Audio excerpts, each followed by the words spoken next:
Hey, happy Wednesday. So glad to be here, and I'm thrilled to have my guest today. He's just so inspiring, and he's going to talk to us about remembering a part of our life that we might have forgot. So, without further ado, let's get going with Awkwardly Awesome Podcast.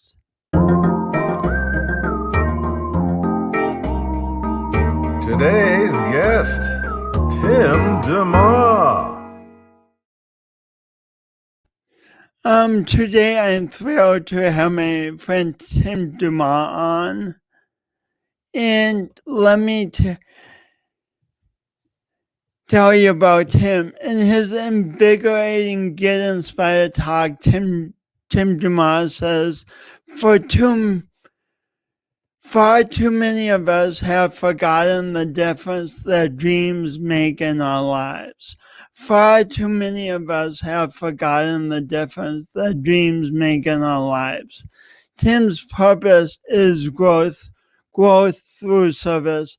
As the founder of Servus Leadership, Tim specializes in executive coaching and strategic planning for values-based leaders. His energetic approach to coaching focuses on accountability and action. Professionally, Tim is a certified coach, speaker, and trainer with the John Maxwell team. A certified facilitator and trainer with the Extreme Leadership Institute, a partner and consultant with Virtuous Leadership LLC. I have to take a breath. A forum chat with MacKay CEO Forums, and a partner and COO in Jack's Beer, Wine, and Spirits. When Tim is not coaching in the ballroom, he can be found coaching soccer and football with South Delta United and the South Delta Rams. Go Rams! Respectively. Tim and his wife Stephanie reside in Tsawwassen, British Columbia, just outside of Vancouver, with their 6 children. Please help me welcome Tim Dumas. Tim? Jason. Hey, thanks for being on Awkwardly Awesome Podcast. Jason, it's such a pleasure to be with you, especially since that first time I met you, which was a year ago in San Diego at the Extreme Leadership Experience.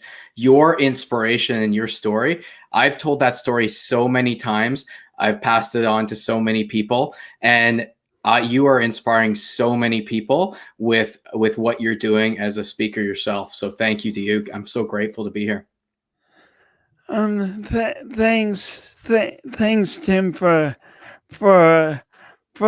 that opening, and it just shows how you're constantly feeding other people's dreams. You're like way up in Canada, and I'm down here, but you're telling people about my dream. And that's what you do. You bring out the best in people by helping them really remember their dreams, right? Yeah, I don't know if anyone listening has ever thought to themselves, what's the point of leadership, or even what's the point of myself in my organization? And I thought about this a lot. And if you thought about this too, I took a long time to figure out, what is my purpose and what is my goal as I'm working in any organization for that matter, or even living with my family. And you and I have a great friend named Steve Farber who's written books on this topic. And he said it's about love, energy, audacity, and proof. Is to every day of your life, cultivate love and generate energy to inspire audacity and provide proof. That's about as good a definition as I've ever heard. But I've heard one that resonates just as well with that many people haven't heard. There's another friend I have. His name's Alex Havard. He wrote a book called Virtuous Leadership. And his definition of leadership is the word magnanimity. Yes, magnanimity. When I first heard it, Jason, I said the same as you. I was embarrassed. I'm like, am I the only one that doesn't know, number one, how to say it? But number two, what the definition is. And the definition is one of the most beautiful terms of leadership I've ever heard. And since that very day when I met him about a year, just over a year ago, I've tried to live by this mantra. Is the definition of magnanimity is the spirit of striving for greatness by bringing out the greatness in others. So if it's my goal to live a truly great life, the way I can do that is bring out the greatness in others. And by doing that, and to do that, I'll support people's dreams, both personally and professionally, which is somewhat taboo in the workplace. Often people in the workplace won't say, hey, what's your personal dream? People might say, whoa, I don't want to talk about personal dreams at work or even my personal life at work. And you know what? And that's okay if that's our perspective. However, if you and I work beside each other every day, and if I know it's your goal to buy a new car, you know it's my goal to buy a new house, and we ask each other each day, how's it going, Jason? How's it going, Tim? How can I support you on that? Can I help you find a mortgage broker? Can I help you find a car dealer? Can I help you with this? Now we're working together, not only in our professional life, but in our personal life. I don't know many people that go to work every day and say, hey, let's make the most profit for this company that we possibly can, right? That's generally not, but people will say, well, you know what? If I continue to grow this business, I can support other people. I can best support my family, and I can influence others. And that's my definition of a great life. This is so important because so often in work situations, at least I've experienced that everyone kind of gets caught up in the daily grind and just doing it a little better and a little better. Why is it important to dream big and even share personal dreams when the work isn't about personal dreams specifically? I guess what I'm asking is personal dreams don't directly, or someone might think personal dreams don't directly affect the bottom line. So why care about it? It all comes down, Jason, to one's purpose, right? When we clearly understand our purpose and our why of why we're coming to work, which as we said, generally isn't people coming to work just for the betterment of the company, whatever the company is, right? It's for the betterment of themselves. So when we can link the betterment of themselves personally with the betterment of the company, we are all going to win, right? It's not just when people say, well, that really doesn't have a place in the workplace. I would say, well, really, do you have people in your workplace that just come to work for the sole purpose of loving to see the company succeed? And you know what? I love to see my company succeed almost, just as much as anything. But I have that pulled into the fact that, some of my dreams involve, helping my kids become the best versions of themselves, helping the people around me to support them in the best way, to support others. And when I put that together, think about the not just motivation, the inspiration that I have. And my question to you or anyone listening would be, do inspired workers, do inspired colleagues do better work? Almost everybody would say yes. And dreams inspire us. They connect us and bring us together. So we know that by doing inspiring work, we'll do better work. If we're better connected as a team with the people around us, and dreams, if I understand yours intimately and you understand mine, then we'll work together to get that. Teams that have great connection become better.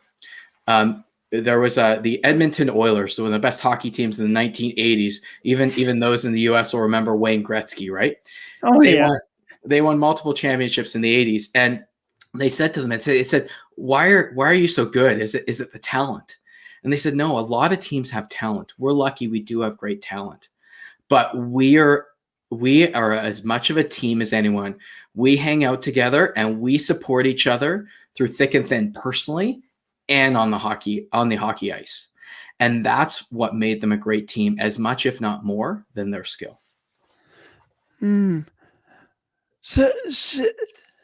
So let's talk a practical, fun example of this. So going into a new job, you had this dream of taking your family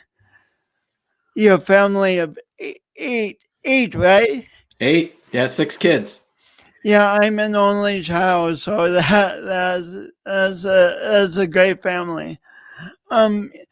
Going into a new job, you had this dream of taking your 8 people to Disneyland.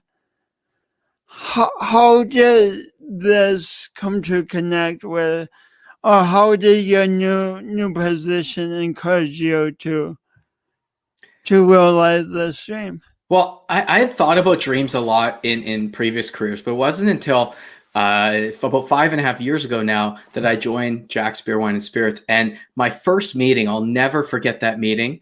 And at that time, they really didn't talk about it as dreams. But Matt, one of my business partners in Jack's, he sat down, we had a coffee, I'll never forget. And he said, Tim, tell me about your goals. And so I told him, business. And he said, no, tell me all of your goals. And so he said, for your family, what are your goals for your family? What really makes you tick? What are your goals in your relationship with your wife, in your friends? And it wasn't honed in at that time. And he might not have even known what he was doing, but that was the first semblance of bringing dream leadership into our company. And when I thought about that, it fired me up. I went to meetings and I said, you know what? One of the things is I wanted to take my family to Disneyland. So everyone in that partnership group, all the other 5 people, they knew intimately what one of my big dreams was in the next few years. And so not only were they supporting me on that, to get into a, save and get into a financial position to go, but they were there to support me in the workplace, saying, look, when you need to get those 2 weeks off, I got your back. And what an amazing place where when people say to you, hey, Tim, I got your back. Because just like any organization, in our organization at Jack's, there's lots of hard times, right? There's good times and there's bad times. But you know what? When there's bad times, and I know that Matt's got my back, even if we have maybe a little disagreement, I know deep down he's got my back, and he knows deep down that I've got his. And tell me this, does that help people to do their best work? So when people say, you know what, this dream, mumbo jumbo, that's not going to help us. Let's just focus on the bottom line. And you'll never, I completely agree. We need to focus on the bottom line to become better. However, one of the ways that we can impact the bottom line is having greater connection, having greater inspiration, and those people do better work and succeed together. So that's such a direct link. And as you say this, it occurs to me as if you had never talked about Disneyland to your coworkers and suddenly went in one day and said, hey guys, I want 2 weeks off. And they had no idea what that was about. They would be like, they might be like, no. But since they know it's your dream, they're like excited to support you. Right, because I'll support them just as they support me, right? Some of our colleagues that have families overseas, right? They might need to take a little bit more time off, but I know how important that is to them, number one, and how big of a dream that is. And I think of that myself, and I think, oh my goodness, if my family was, an 8 or 10 hour plane ride away, I would love to be able to see them on at least a semi-regular basis. So what will I do when I see the joy in that person's eyes when they come back and they tell me about seeing their mother again after a few years, or seeing their brother or sister? That's amazing. Just like when I came back from Disneyland and I showed them the picture of my son on Splash Mountain, my 3-year-old son, and I can't do the picture justice, but it was something like terror and excitement all into one. And that just puts it all together, because we were able to celebrate each other's dreams. And even if those people the people I work with, they might have no interest in going to Disneyland themselves. But because we know and we support and respect each other so much, and I respect their uniqueness as a person, and they do mine, whatever their dream is, I'm going to be there for them as well. And that's a wonderful place to be, as I said, because there's so many times in the workplace and in any relationship that there's difficulties. And when we have connection, that connection we have through our dreams, we can get through any difficulty. So are you saying, like, having that connection almost gives you something else to focus on in addition to the difficulties? Like now you have something bigger than just the difficulties to focus on. Yeah, if you and I are in a working relationship, or any relationship for that matter, and we don't have those roots in the ground, if you will, right? When we have the dreams are the roots in the ground of any relationship. If anyone thinks about when they got into a romantic relationship with their spouse, right? Generally you talk about your dreams, right? And those are the roots in the ground to move forward. And when we have difficulties as we go through life, those dreams are still the roots in the ground that keep us grounded. There might be a little branch that breaks off, right?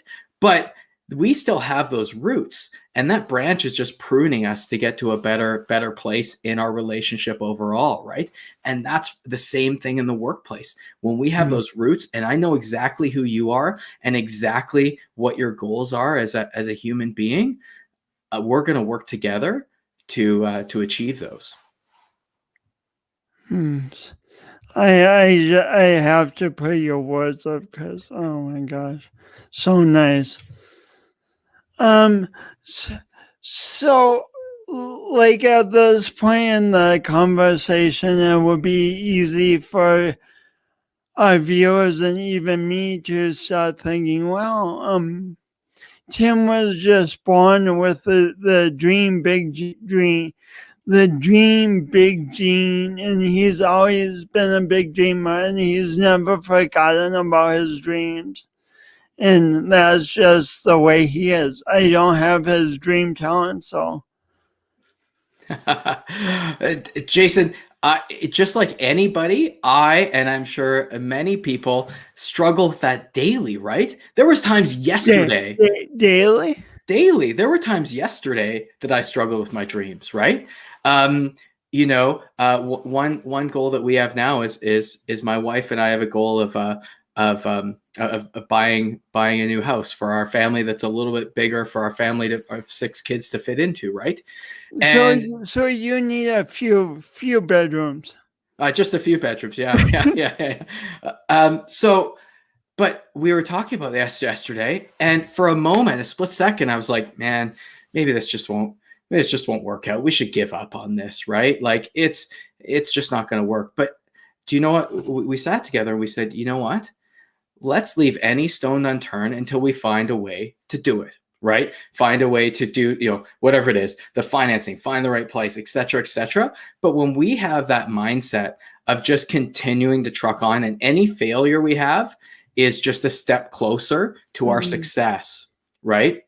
When we think about Edison creating the light bulb, right? He failed thousands of times. And he said, each time I never got discouraged, because each time I was one step closer to actually creating the light bulb, right? And it's the same thing in that situation. So I struggle with that positivity on a daily basis.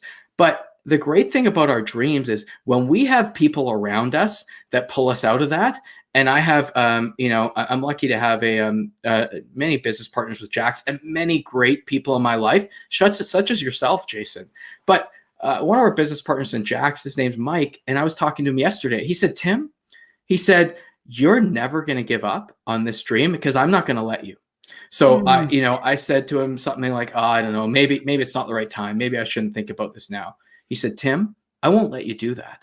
This is one of your dreams, and we're going to work together until we find a way to get it done. And there's been so many times in my life where I've been, life has kicked me on my butt, right? I think of in business, right? I've been involved in many businesses that are extremely successful, and I've been involved in some that aren't as successful. They kick me on my butt, right? But the learnings that I have from that have to grow out of that have been amazing. But there have been days where I've laid in my bed at the end of the day and I said, oh, is this really like, maybe I can't do it, right? But that's why the dreams are so important, those connections we made with so many other people. Because Jason, if I came to you next week and said, I don't know, Jason, maybe I can't, achieve my goal of being an international speaker like our friend Steve Farber. And you'd say to me, Tim, I'm not going to let you do that. Yeah, definitely I would. And just that encouragement helps another person keep going. So this raises an important point I'll get back to. But by the way, on the international speaking front, you're a great speaker, and I was going to queue up the link of your talk because people should see it, but then I forgot to do that. That's okay. If you look it up on Get Inspired Talks on YouTube, you'll be able to find it. If you just put Get Inspired Talks, then you can Google my name in there. You get it. If you like it, please leave a comment. Also, as far as connecting with me, Jason, please pass along my phone number, my email to anyone that contacts you. People can find me on LinkedIn, send me a message. I would love to connect with people, have a quick conversation with you if anyone's looking for further information or if they'd like coaching. One thing you mentioned, Jason, is about having people around you, and I never realized this until 2 years ago, as far as how important it is to have people around you that are going to support you to get to the next level or to get to your version of success. And in Vancouver, I met a woman named Nancy MacKay that's founded a company called MacKay CEO Forums, and it's peer groups for business people. In the US, you have an organization called Vistage or Tech. There's different types of organizations such as this. But what I realized is in the first 15 years of my leadership career, I was missing this. I had my nose to the grindstone and I was going to work hard, and nobody was going to work harder than me. However, I didn't have my mind opened to the people around me. And when I found MacKay CEO Forums 2 years ago, and I got into a peer group of 10 other people whose sole purpose is to support each other, to grow, really to support each other in their dreams, I realized how amazing this was. And that one day every month or second month that I take out of my business life to put into that pays more dividends than any amount of hours I could put in my business, because I'm working on my business. I'm working on myself, not just necessarily in my business.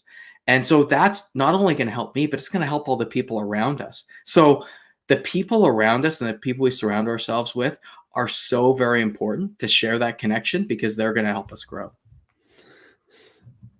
Oh, you bring up such a crucial question.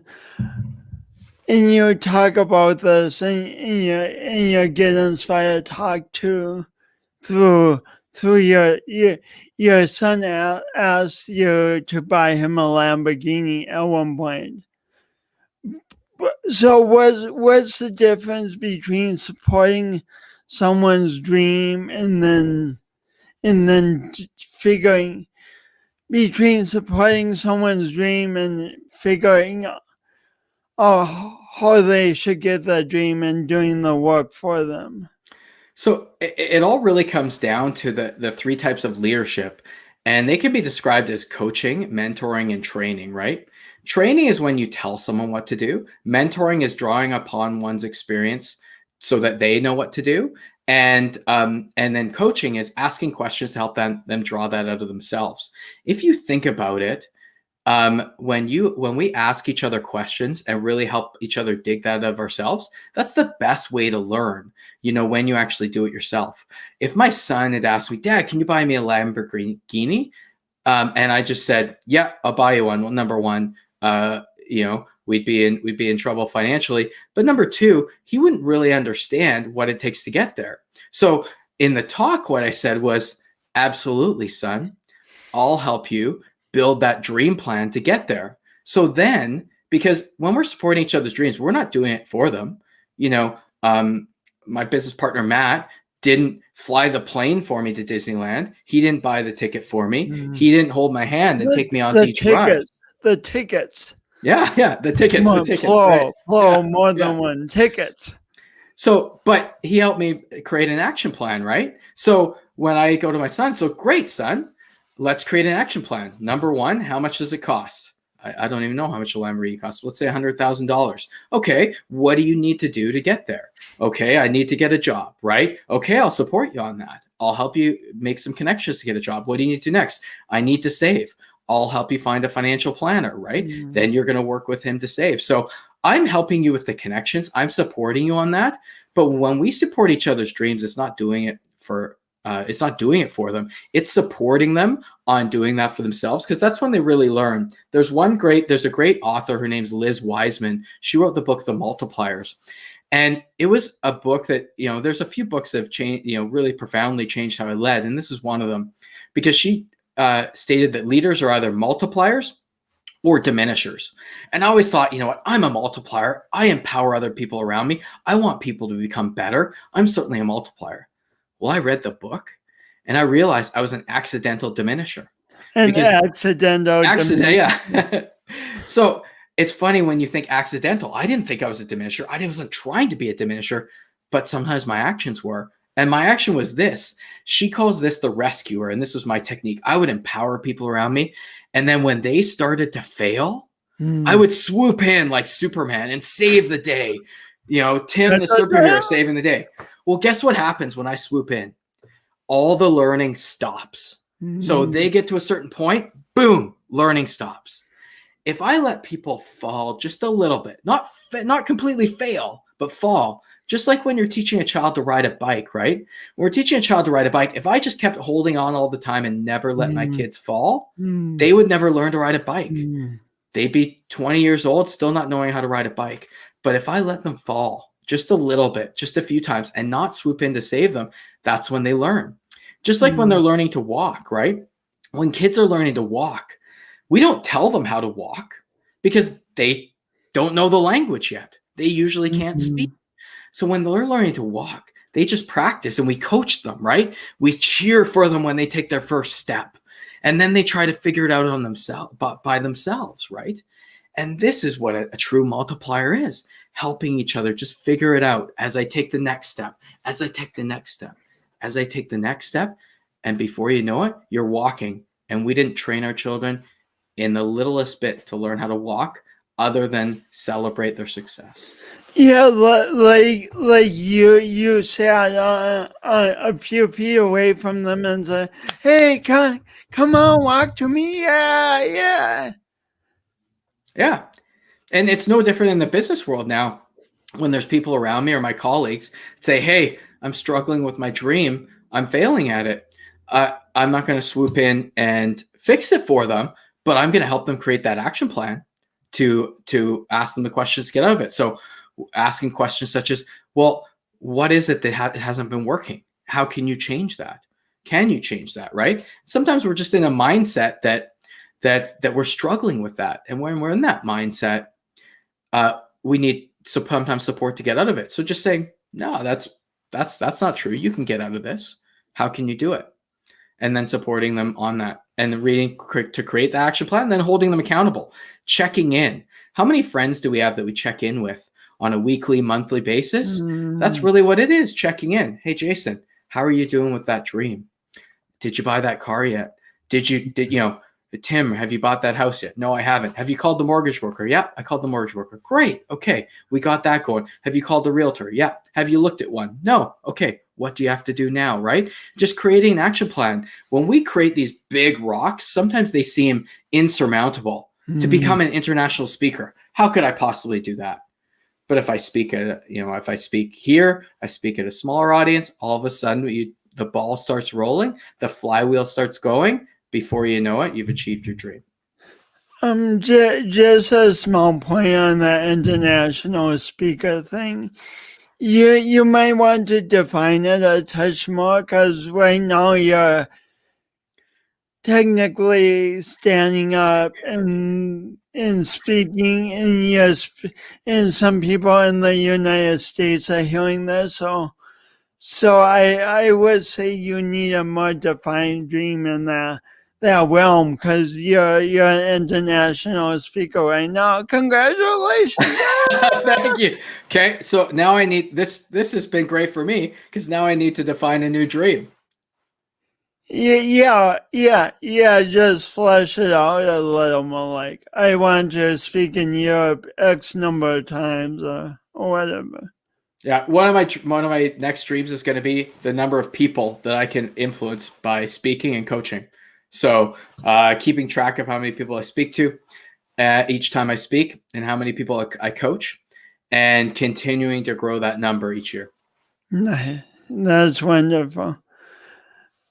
What would you say to someone listening to this and starting to remember the dreams they have, maybe in their teen years, or a kid in their 20s, but then they go, Tim, I tried those dreams and they just didn't work out. I liked them, but then it ended up I failed at them, and now I'm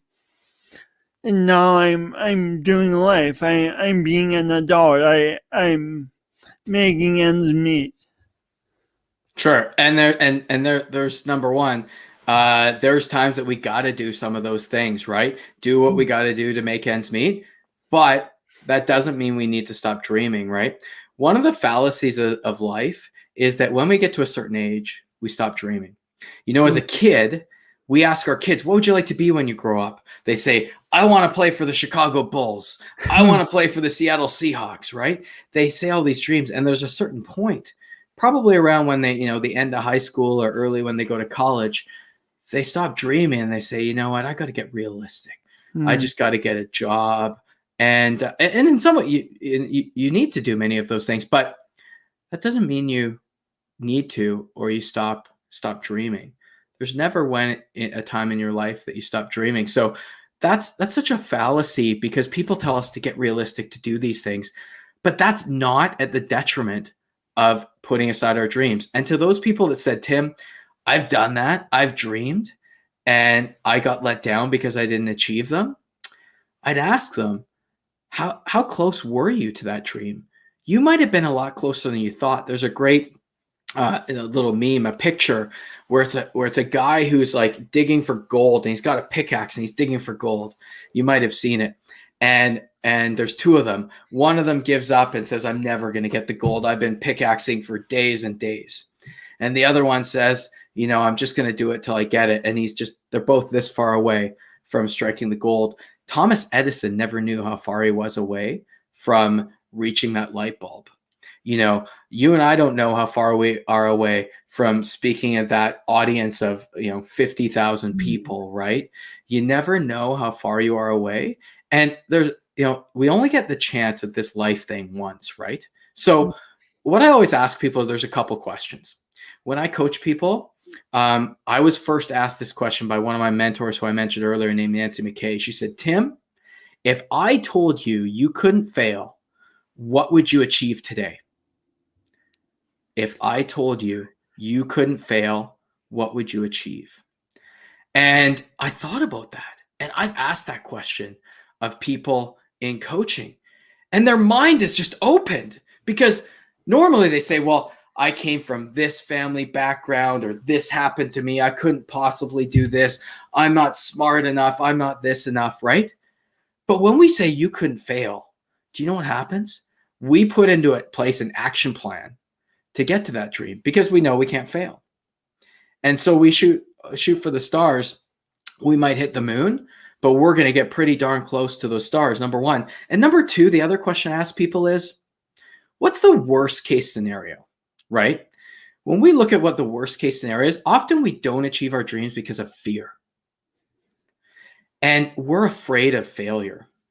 And I was in a meeting this morning, and there was a great example of this. The person who was conducting the meeting said, "Could I have a volunteer? I want to for a little. I want to show something." Nobody volunteered, and so finally, one person volunteered. And after the silence, this person came up, and they were asked to solve a riddle of sorts, and it was difficult. But at the end, this person said, "Wow, my mind was really opened by solving this riddle."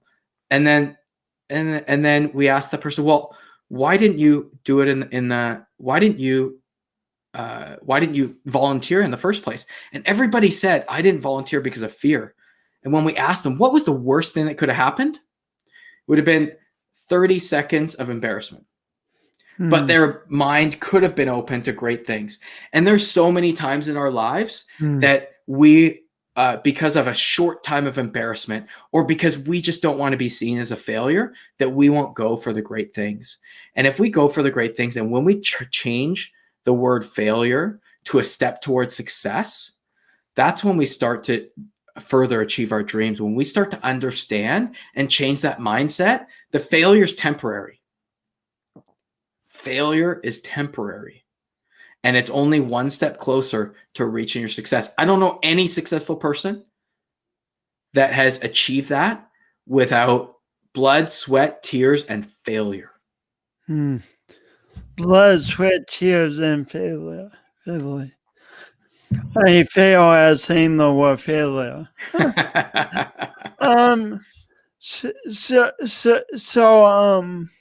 This is a good time to ask you. I have this concept of doing an imperfect best, and what I mean by that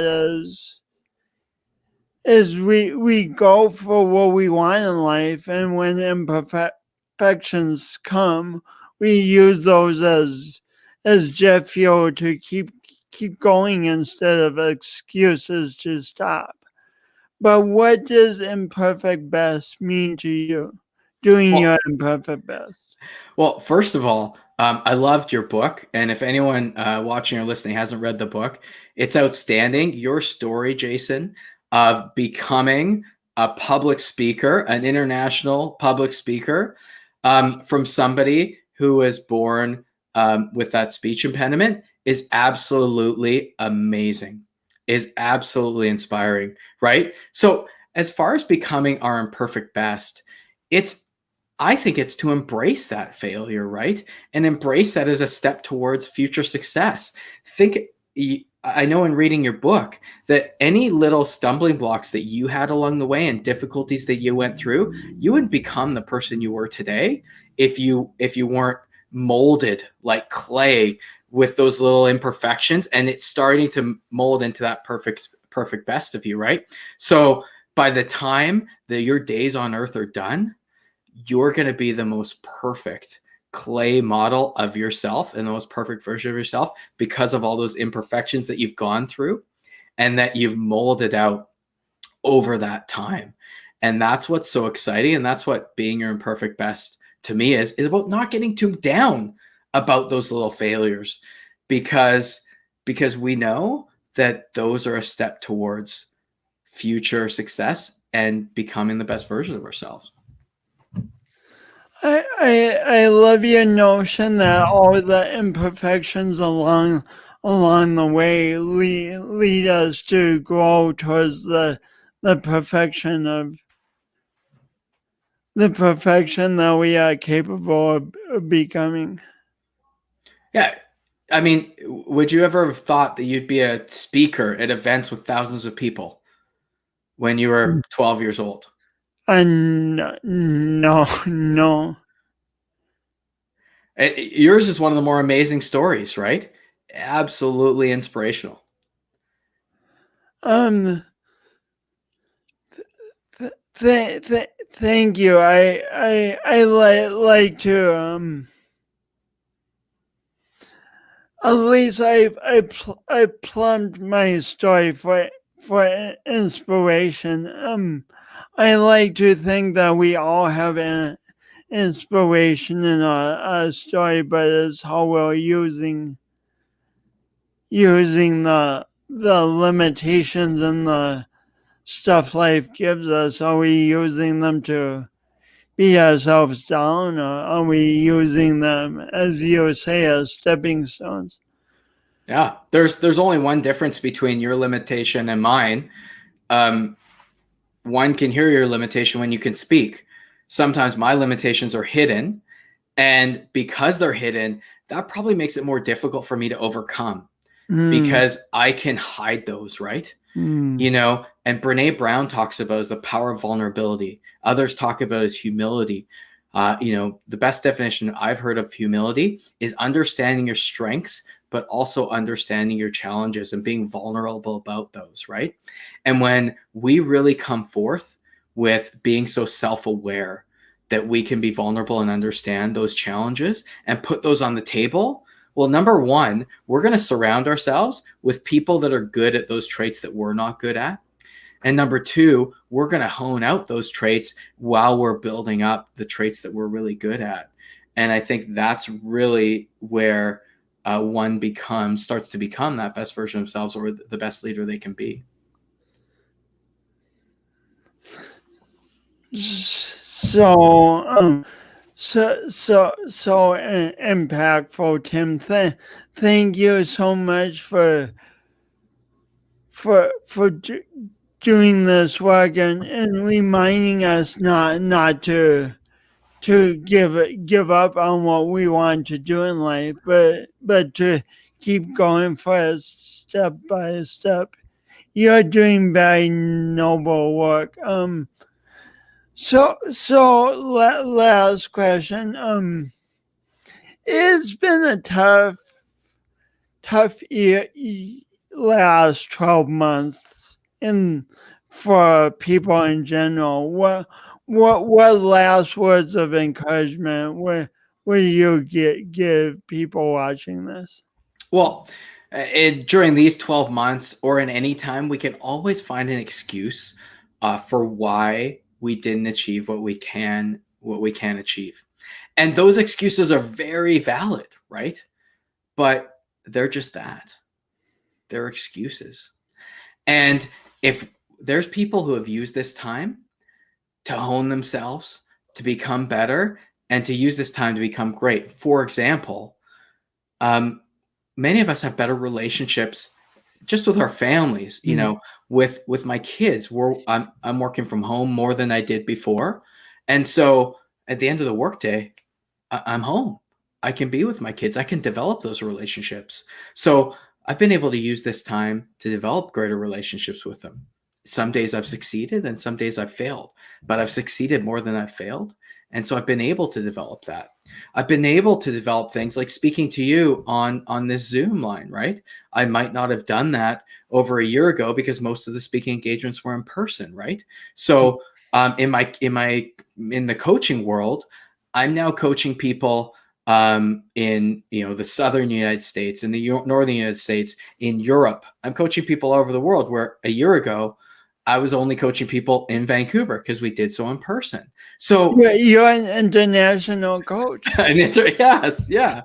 So when we just think of different ways to live our purpose, given the cards that we're dealt, that's when we continue to become great, because obstacles that are thrown at us are opportunities for us to grow into even better versions of ourselves. So if somebody's feeling a little bit down, number one, think about what are some of the things and how can I even become better during this time, because there's always opportunities.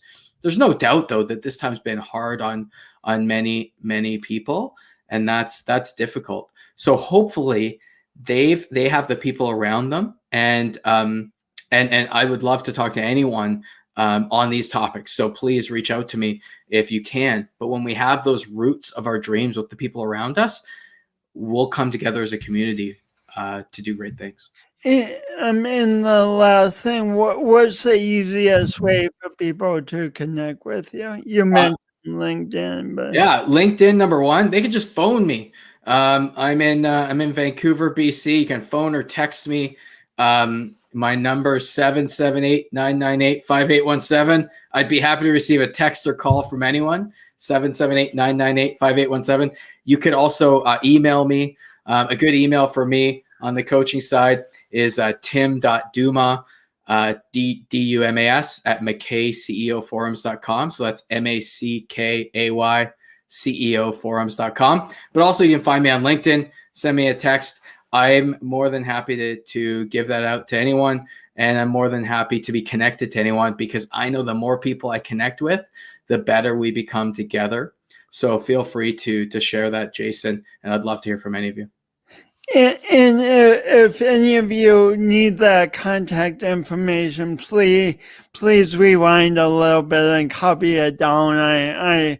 My hands weren't working quite fast enough to get it in the banner, so just rewind. Thank you so much for your time, Tim, and for your wisdom and for your heart. Jason, it's such a pleasure. Thank you for your inspiration.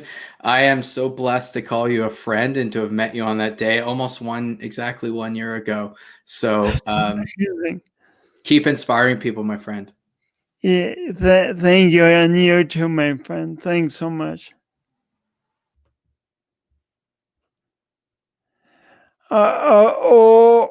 Okay, wasn't that amazing? Gosh, could just talk to Tim for hours. So much wisdom. But for now, it's time to go. Thanks for tuning in. See you next week at this time. Oh, if you love this, tell your friends and family, and pets too, maybe, but maybe not your pets, because they probably it won't matter to them either way. But tell your friends and family. Thank you.